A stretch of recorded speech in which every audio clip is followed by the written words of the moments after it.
No. All right, everybody, thank you for wandering back after lunch. Hopefully you had something to eat and maybe drink, I don't know where.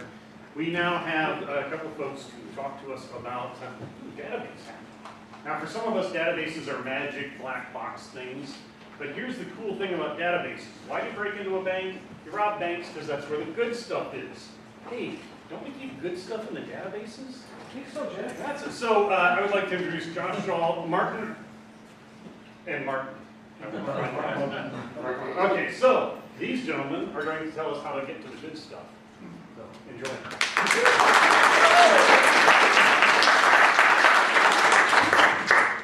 Hi, everybody.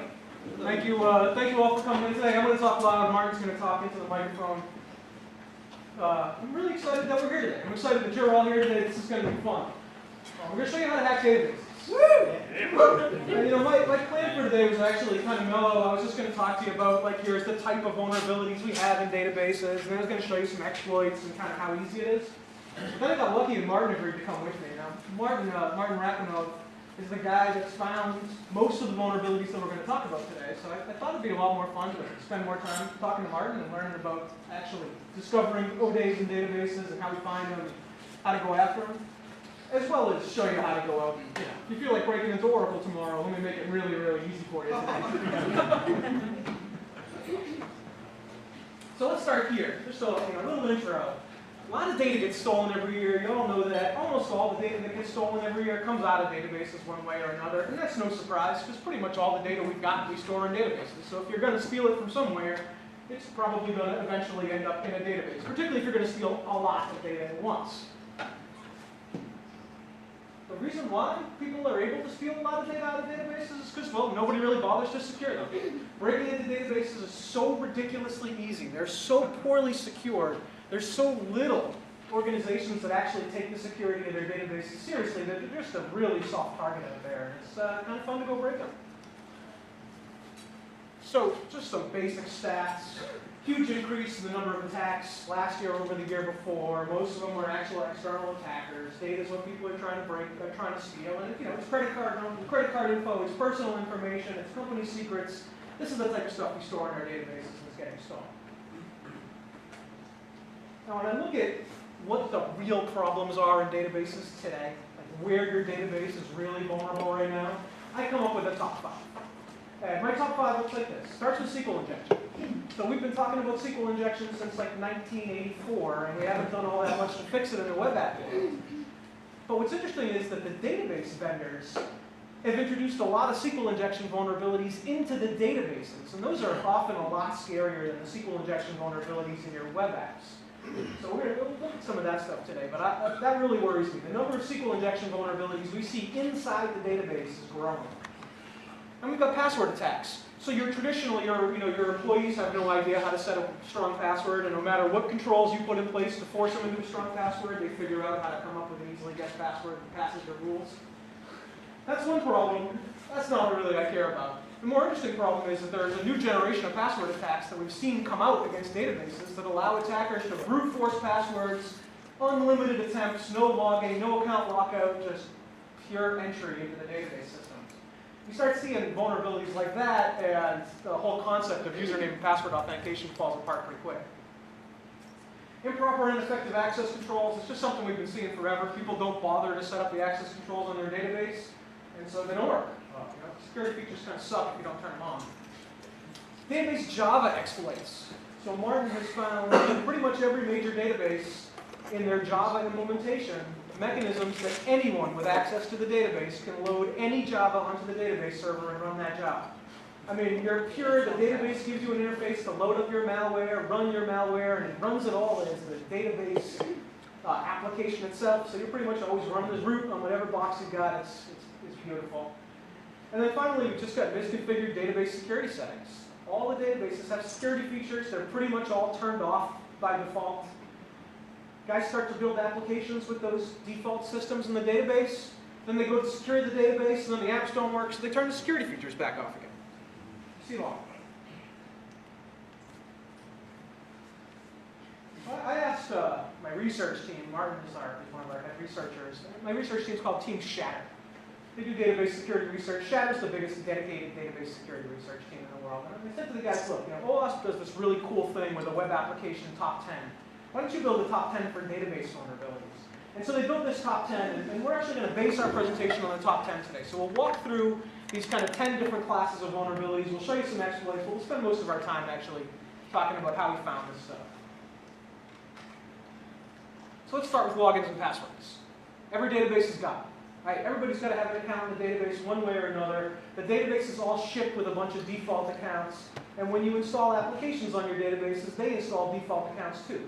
All those default accounts have default passwords, and all those default passwords are easy to find on the internet. So if you leave them in place, it's kind of like you left the window open to the database. So we see them all over the place. There's also a lot of free tools out there that'll help you crack database passwords, both brute forcing tools and just tools that'll go scan every default account, default password pair to see if you can get in. And most folks don't bother to look at the login activity in their databases. So even if they're auditing stuff like failed logins with the database, you can fail to log in 7 billion times, and nobody's going to notice for 6 or 9 months until the auditor comes around and says, hey, show me those logs that you're collecting. And then it's like, oh shit, look, somebody was password attacking us 6 months ago, and I guess they were probably successful. So just a couple of examples. Oracle is kind of the king of the default account. They ship about 40 accounts with the database by default. Pretty much all of them have the username and password set to the same value. So when you set your password to your username, that's kind of a pretty shitty choice for a password. But Oracle does it all the time. My favorite is the DBSNMP account. DBSNMP stands for Database Security Not My Problem. DBSNMP's password is DBSNMP. I find it on almost every Oracle database I look at. I can just walk in, Oracle production system, type in DBSNMP, and it logs me right in. DBSNMP is like an account that Oracle uses for enterprise management. Pretty much nobody fucks with it. They leave it alone the way it was right out of the box. And it's not a privileged account, but it's so easy to escalate your privileges to sys from there. It's kind of scary. So I see that all the time. The other databases have usernames and passwords too. SQL Server and Sybase have their SA, their sysadmin account, and the default password is blank. So SQL injection. Same concept with a web application in the database. Think about inside a database. Inside a database, I do things like I can create tables. I can put columns in those tables. I can create databases and give them names. There's a whole bunch of stuff inside a database where I can put input in. Databases also have functions and stored procedures. Code that runs inside the database. A lot of times those take parameters. A lot of opportunities to inject SQL inside the database. So let's take advantage of SQL Server. This will be our first exploit. This is one that Martin found. Martin, will you show him how to hack SQL Server 2008? Okay, folks. So we're going to talk about different SQL injections today. And the first one is about SQL Server internal SQL injection in restore database comment. So I was looking in the SQL injections, which are kind of hard-coded in binaries of applications on the contrary of many SQL injections are in packages or procedures. And I was trying to find something which is hard-coded into the server itself. And I had an idea that such code will be most probably executed without any privilege checks or with the highest possible privilege level. So I did a search for various types of SQL commands like select, insert, delete, exec in the binary, and eventually came across one called for stored procedure, which is replication-related stored procedure, and it is executed when you restore the database. And fortunately, it has a parameter which is database name. And I tried to play a little bit with the database name to get my own code injected into that. So let's see how it works. First, we're going to show you a demo, and then I'll explain how it works. First, we're going to create a user. We log in as a privileged account and create the login hacker Harry for that exploit. And also create a user and grant the create database. This is important because this attack requires us to have certain level of access to the server, and this is quite powerful privileged create database, but sometimes you're going to get it, like can create your database, install database for some application. You can be granted this privilege temporarily, or on a shared server environment when you can back up and restore your own databases. So it's supposed to have this privilege. Now we're going to log in as a hacker carry. Okay. And we're going to download the server version. This is a SQL Server 2008. And we're going to try to select the password hashes from syslogins. As many of you know, in SQL Server 2005 and later, there is a protection which doesn't show you any logins besides your own, and also it hides password hashes from you using null bank. If you are unprivileged user, this is what we see here. And obviously, any attempt to grant ourselves any server role will fail. Yeah, right, and fail. And also, we will be unable to switch database context from master unless we're granted any privileges. In this case, we try to switch to sample adventure work database, and it also fails. Okay. So we got a low privileged user here. Yeah. They can't do much, but they can create a new database on this install. And let me give you a little context to the way SQL Server gets used that day. When Microsoft licensed the SQL Server, it's not licensed by the capacity of the server. So what folks are doing is they're consolidating lots and lots of database servers into one big honking SQL Server installation. And so they'll put 50, 100 different applications into one SQL Server. They get like 25 different administrators that are all segregated out with different permissions, and you manage these apps and you manage those apps. But then they have just one SQL Server license and just one piece of iron that they're dealing with. And so you have these big, juicy targets to go after. They have dozens or hundreds of apps all in this one juicy target. And there's a lot of people who have some level of administrative rights on those particular systems. And it shouldn't be dangerous to be able to create a new database, as you can see, because you can't get into anybody else's data that's already on that database. Okay, so now we're looking at the hacker carry, and we're going to create a database with very, very special name. As you can see, we already embedded a special string in the database name, which is going to grant us sysadmin role upon execution. The next step is to perform a database backup, because the trick is to make a backup, modify a backup copy, and restore it to trigger this vulnerability. And we can drop the database as the next step after the backup is completed. All right. So the database name is very special and has to be in square brackets. Okay. We can back up the database on a network location, even CPAP. So it doesn't have to be a SQL Server box itself, it can be on the network. So suppose we back it up on some location, and now we need to change just one byte of this backup. We'll open it in any hex editor and locate the database name, actually third occurrence I think, and change just one byte from 27, which is a hex for single quote, to 07. Why do that? Because Microsoft internally does some sanitation, and if it sees single quote, it's going to be escaped by double single quotes, as you usually do for your quotes. Yeah, you just escape them in web apps. However, we give special meaning to 07. 07 is going to be replaced by single quote.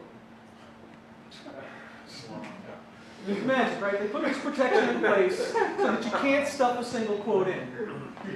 But then they make it so easy to stuff a single quote in if you can get your hands on the file. And you get your hands on the backup file because Microsoft is happy to send the backup across the network to any system that's sitting on the network talking to it. So it's real easy to kind of get your hands on the backup file and inject a single quote if you know where to look. So, what's going to happen on restore? The server will find the database name in the backup file, parse it, and replace 07 with single quote, and then use the result as a database name in several of internal SQL sentences. And one of them is, as I said, is a replication-related stored procedure call. And the parameter will be database name, and it will be passed as is. It's going to be like a single quote, 3 zeros, and then exec our own code, and then command sign at the end. double dashes. Okay, we run this restore command through dynamic SQL because we had to add a 07 special character. And now I think we have a sysadmin role. Let's try it. We reconnect as hacker carry and double password hashes. So we see a lot of users now, a lot of logins, sorry, and non-null password hashes here. And also we can grant ourselves any row. In fact, we already have sysadmin, just a double check. And we can switch the databases. That's it for this particular exploit. So, I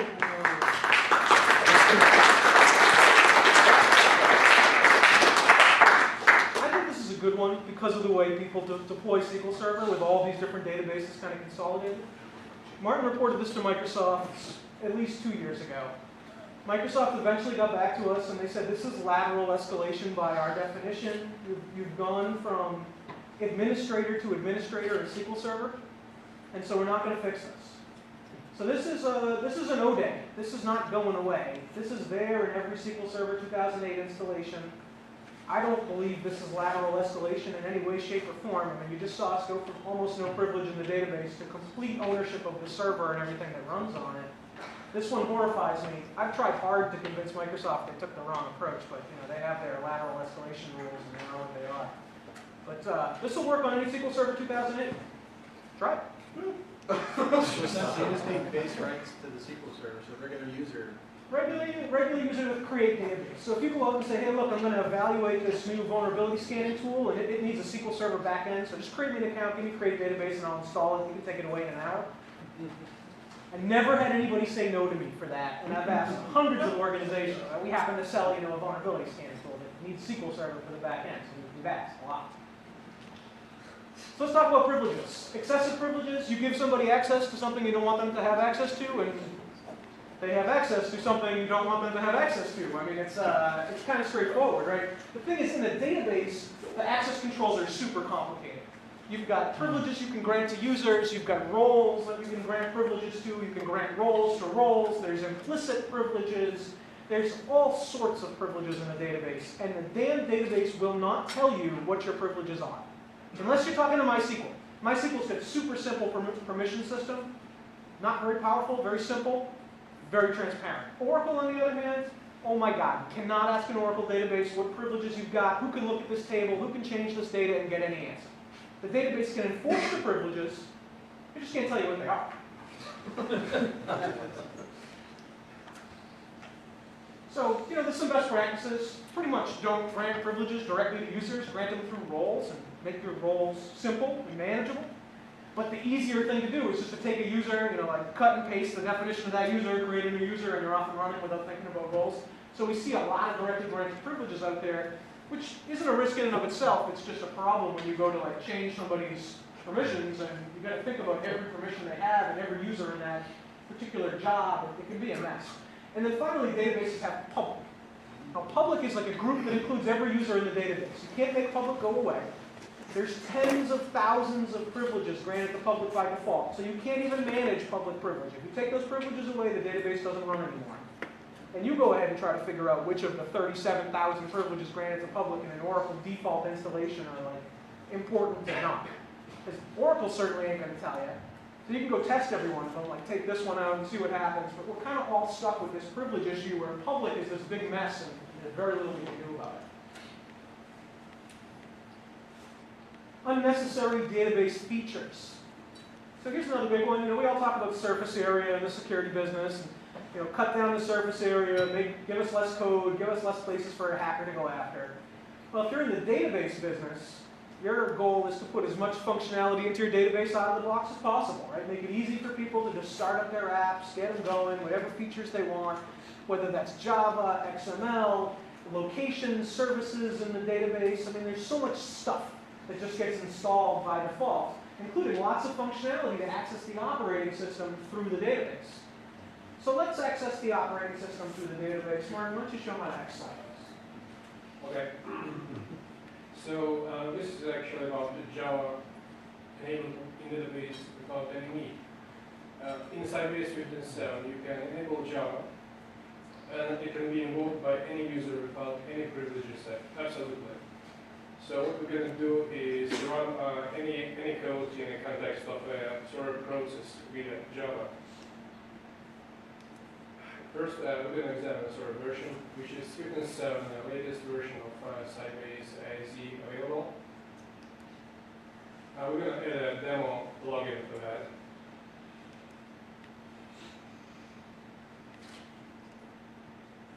Okay, so this particular exploit is going to run code from a dynamic library. On Windows, it's going to be a DLL, but it works on any platform, on Solaris, on Linux, for shared object also. For this particular exploit, I've chosen this Windows application. It's going to load the library which will run a system call, which will in turn run a built-in Windows command CLI, which will bring all your privileges and redirect output to eval.log file. So I first wrote this code and compiled it into a DLL and put on some location. For simplicity, I put it on a C drive, but it could be any network location also. On the C drive of this Sybase database server. Now we log in as a James, and now we're going to try to load this DLL through Java. We declare a variable and call a load method.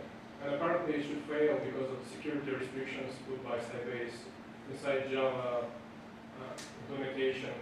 They put a Java Security Manager implementation which prevents you from loading any libraries. This is good. However, we can bypass this. We use Java reflection classes to get a security field of a security manager here and just set it to null. And that's it. We can load the library.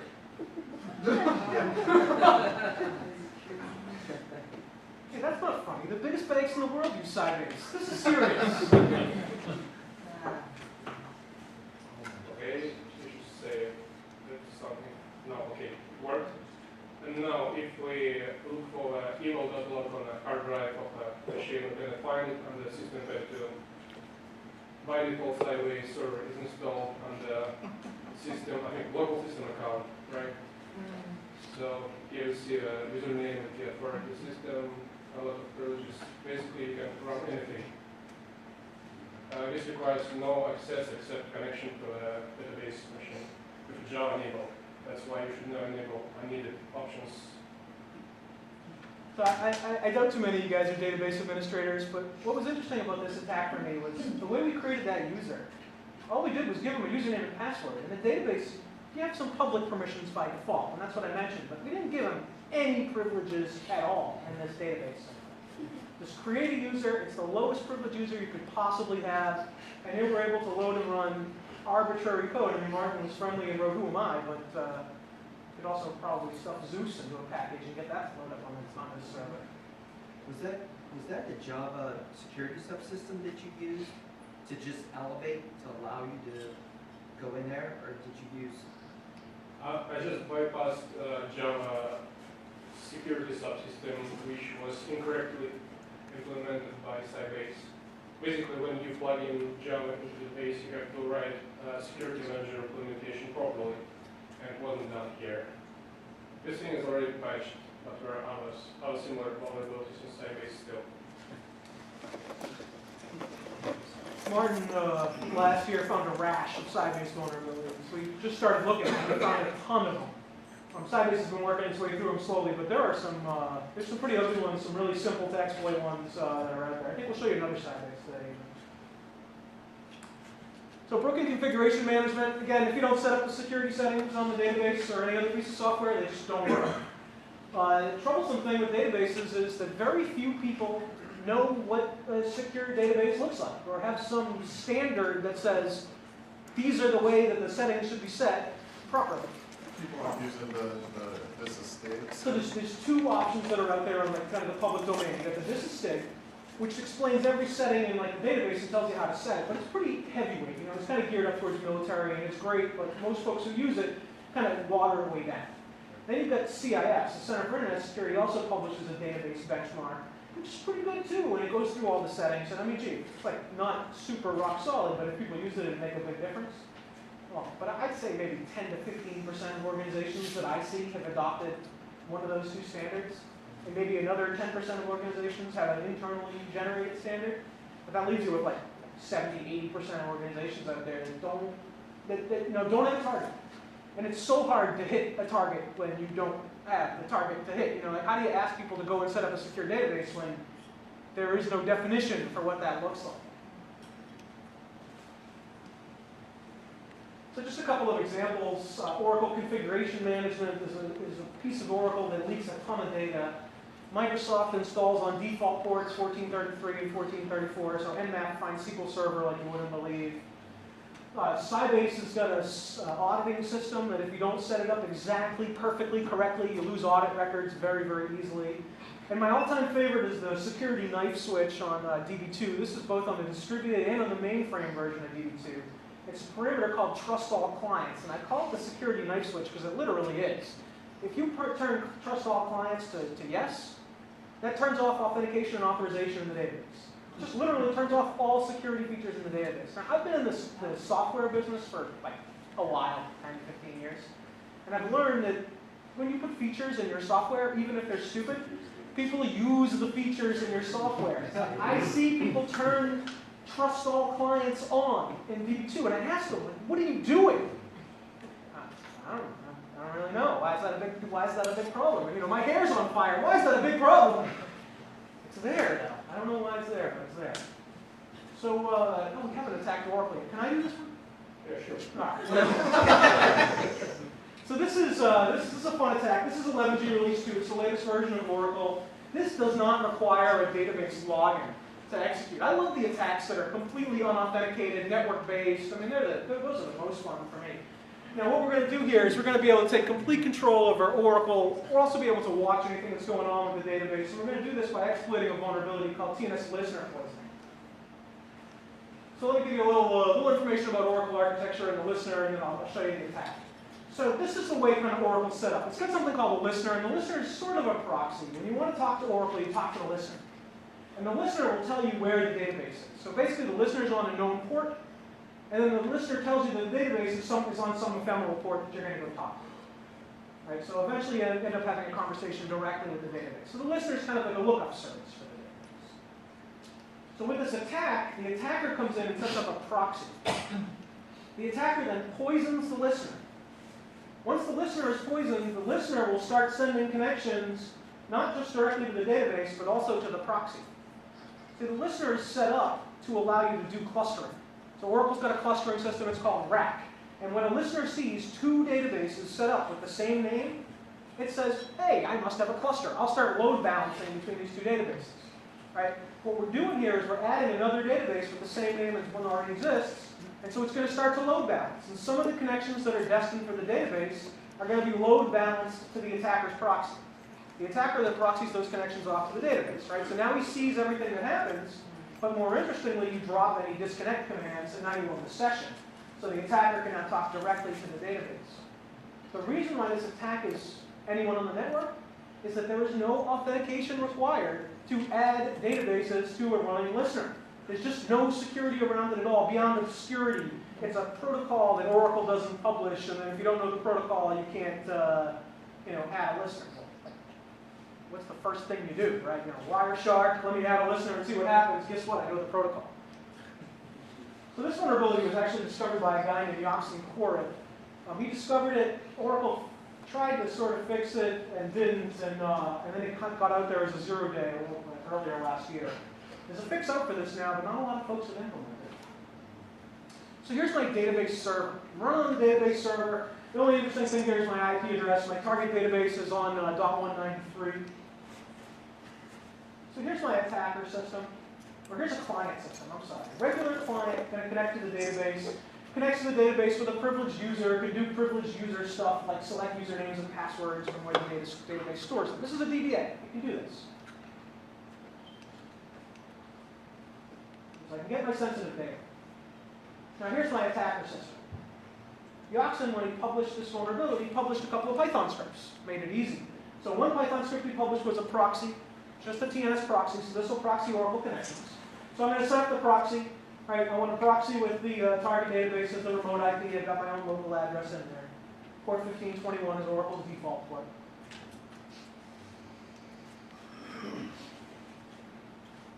So I run the proxy, and then I'm going to run the actual TNS poison script. So there's another Python script out there that will add a new database into a running listener. Right? So he took the protocol and coded it all up in Python for you. You give it the database name, and it'll go out and do that for you. The database name in there is that ORCLDB thing. The data that's dumped is actual the manual proxy registration, so you can see kind of the Oracle DB in there. And now we go back to the regular administrator, right? So regular administrator goes to connect to the database. Now the listener is going to start proxying his connection, or he's going to start load balancing his connections. The first connection goes directly to the database. The second connection goes to the proxy. So now, on the proxy side, it starts dumping data out onto the screen. And here it is. I mean, we just saw the DBA do this select name and password from sysuser$. Here's the sys coming back. Here's the password hash coming back. I'm just able to read the clear text communication between the client and the database and pick up any sensitive data that's there. But again, now that I own this connection to the database as a DBA, I run any commands I want. I'm logged into the database as sys or any DBA account. I have no DBA account of my own, but I can create one now. I own Oracle. Yes, sir. So does that mean that somebody has to execute a command on that database?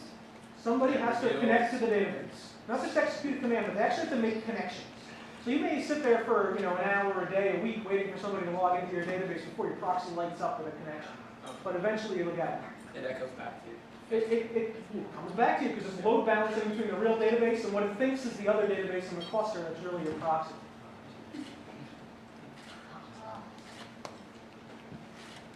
Buffer overflows. I think database buffer overflows are boring, and I think you should give up on them because, like, why bother with a buffer overflow when I can just load and run custom Java code? Isn't that more exciting and fun?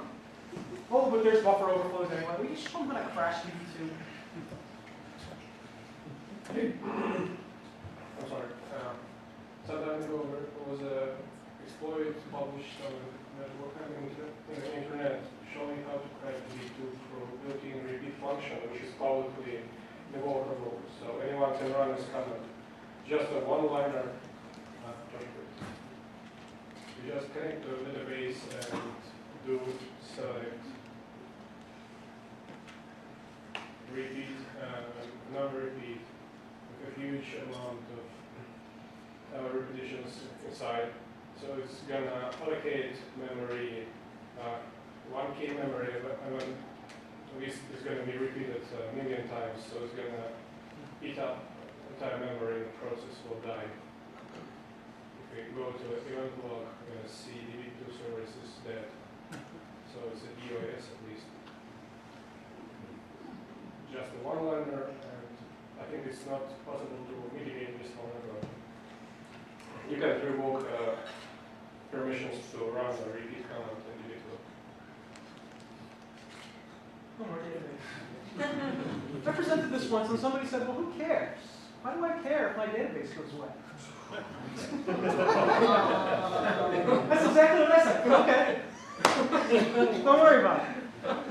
This is a good one because this function, I mean, like you type DB2 repeat overflow into Google and the first link is the exploit code. So this is the kind of exploit that I like to find and run with because it's that easy. Privilege escalation. So a lot of what we've been doing is escalating our privileges. But it's fun to escalate our privileges, right? It's fun to be the DBA. Sybase again. This is a good one. Please. Okay. This is another Sybase exploit, very similar to SQL Server. So again, this is 15.7, latest version. All we need is ability to connect to a database because create database and create index are granted by default in TempDB to any valid user. And we're going to gain a SA row at the end. All right, let's do a demo. Again, it's like version 15.7.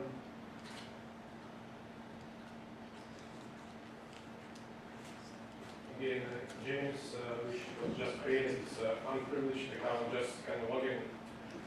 We display rows, nothing is granted to this account. Alright, now we switch to TempDB. Set code identifier optional to allow us to run use special names for objects. And we're going to create a table, just a dummy table M. We're going to create another table with a very special name. That's why we need this code identifier option. In double quotes, we can put anything like this SQL we want to run. And we're going to create an index on the second table. Alright, something went wrong.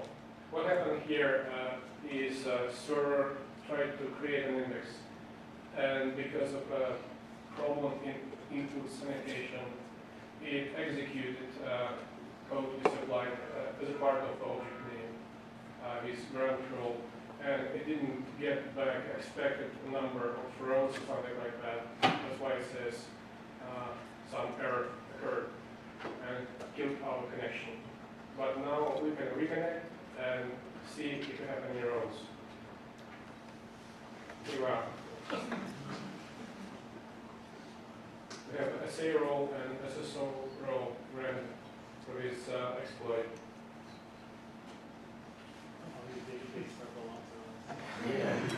So this one's awesome. I mean, any user in Sybase has got this TempDB thing, so you can create temporary tables, and temporary tables are used very, very commonly in databases to collect some data and report it or show it on the screen.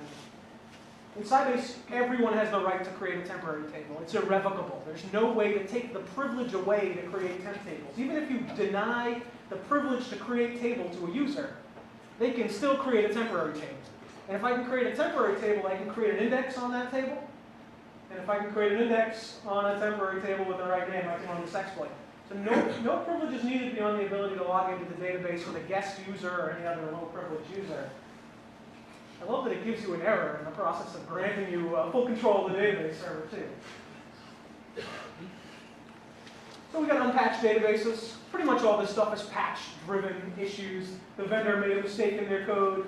That code needs to be patched to be fixed, and it's really a pain in the ass to patch your databases because there's some application that sits in front of the database, and that application is not allowed to go down, and the patch is invalidated with the application, and there's 17 other excuses for why we, the database team, can't possibly apply that patch for the next 9 months. So you need to live with it, right?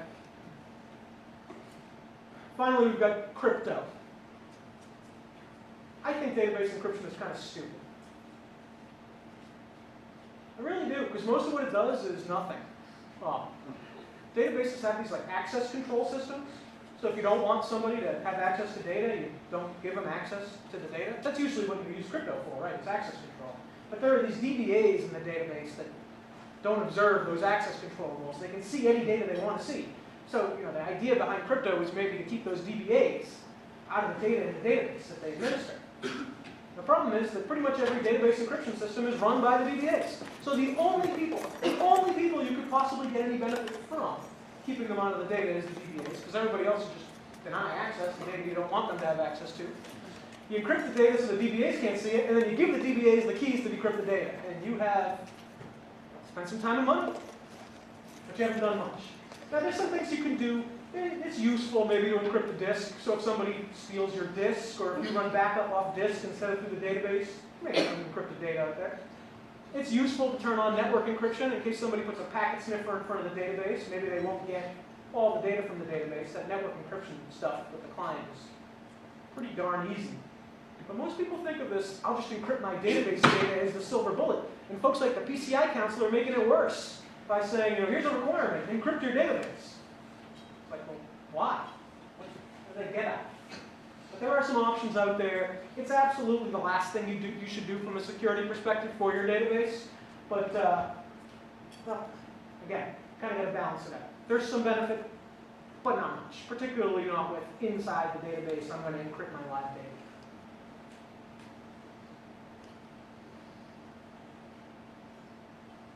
Number 11. Like most folks, like I said at the beginning, just don't do anything. Right? The easiest thing to do about database security is to go ask the legal team, and the legal team will tell you that you're far better off not having any knowledge of your database vulnerabilities at all. And a lot of folks tell me that. I mean, I talk to a lot of CISOs who say, look, the stuff that you guys do, this information you can provide me around my databases, I'm better off if I don't know. Well, of course you're better off if you don't know until somebody else steals the data and it's up on Pastebin and you look like a jerk. But we see it happening a lot. And so we've seen it happen to important, powerful technology companies, Yahoo and LinkedIn, Sony and Epsilon. Department of Veterans Affairs announced that they think they've been hacked by China for the last several years, a couple of days ago. It's all over the place, and it's because people aren't doing anything about it. Yes, sir. I do a lot of application security testing, and one of the things that I run into communicating with customers is I have a lot of data from web hacking incidents and all these different places where you can show SQL injection, cross-site scripting, you can show that, but database vulnerabilities specifically where they're doing privilege escalation and all of that inside of the network, I don't have a lot of statistical data to back up what I'm saying. I'm curious, when you run into that, what are you telling the customer? I got the same problem, to be honest with you, because I can show you guys database vulnerabilities that are drop your jaw all day, and I can't show you any examples of people taking advantage of it. Right. So I can't. As far as I know, every hacker out there is too fucking lazy to bother to point their target at Oracle and run these simple exploits. Because I don't see it happening, and it blows me away every day of my life that people aren't tearing the world up with TNS listener poisoning and with these Sybase exploits. I mean, Sybase last summer said, hey, we fixed 12 vulnerabilities. 10 of them they didn't do anything about. So they announced 10 O-days. Nobody exploited any of them. I mean, they were as simple as can be, one line of SQL exploits. So it blows my mind. I don't understand it. It's like the mystery that I wrestle with every day of my life is why don't people hack databases directly if these vulnerabilities are there? And maybe the answer is that SQL injection through a web app is I download a Vij and I point it at my website and I'm done and I don't even have to think beyond that. I don't know. Or maybe it's cooler to get control of somebody's webcam and snapshot them sitting at their desk as part of your pen test and say, look, I own your laptop. I always thought it would be cooler to say, look, I own your financial reporting system, but I don't know. But I don't have stats. I don't have examples. I just have technical evidence that this is trivial to do, and if you try it, you'll have success with it. Maybe people are burying it under the carpet. They don't realize that's how they're getting exploited. I don't know. I wish I had a better answer. I probably have a lot more money in my pocket.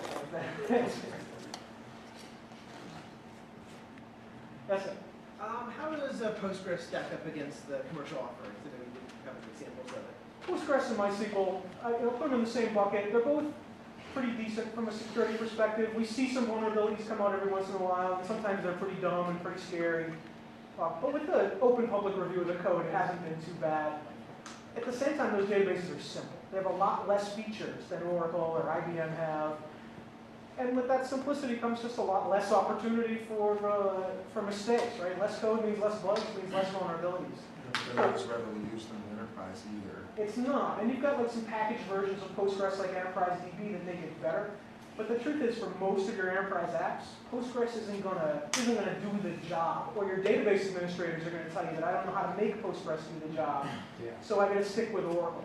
And that's really one of the big problems out there. Is we stick with Oracle. It doesn't matter what Oracle does to us, what their business practices are, how vulnerable they are, how bad their code is, what a jerk their sales rep is.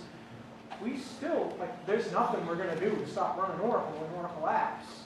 They're still out there. So I mean, that's kind of the issue. Postgres is great. If you start a new app, it's a really, it's a good option if it's got the feature set that you need, and if you've got the people that are willing to support it.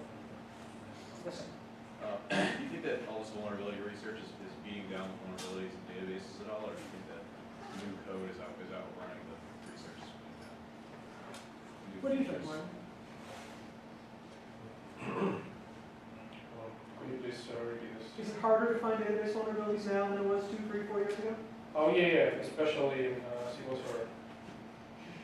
It's a very, very good product from a security standpoint now.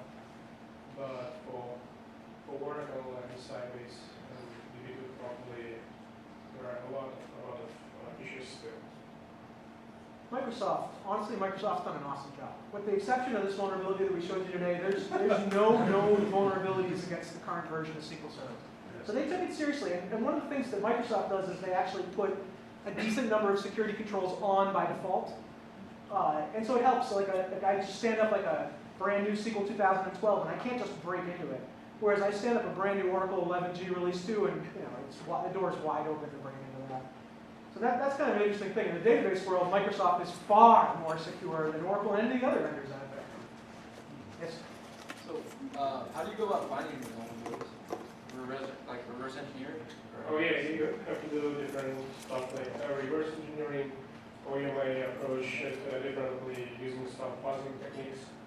So it depends what you want to do, like just dumb search and be lucky, or just focus on some particular area of the database and find an issue within this area.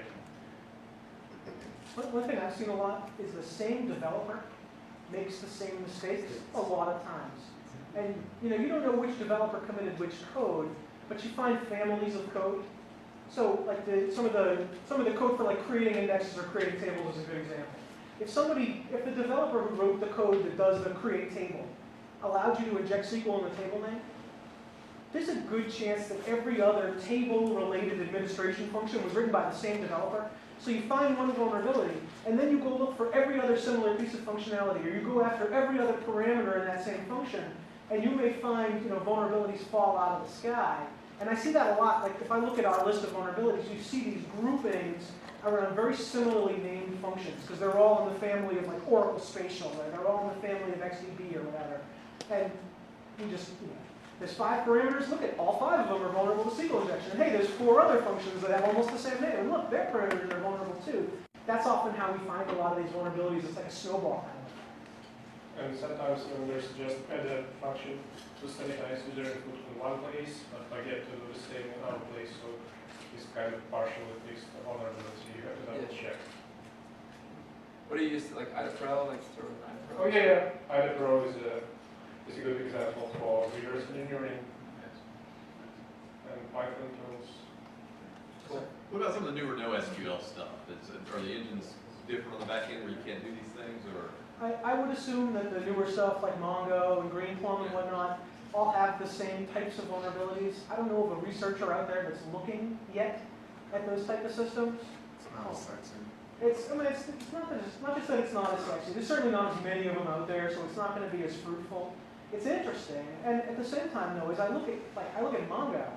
Mongo's a good example. There's no security in Mongo. The idea behind Mongo is put it on a secure server, put security externally, and then the database is what it is. So it's kind of hard to look for security problems in something that doesn't have any security to begin with, right? Because it's like you're trusting the environment for security, and we know that. Yes, sir. Have you found many vulnerabilities in cache? You ever looked at cache? No.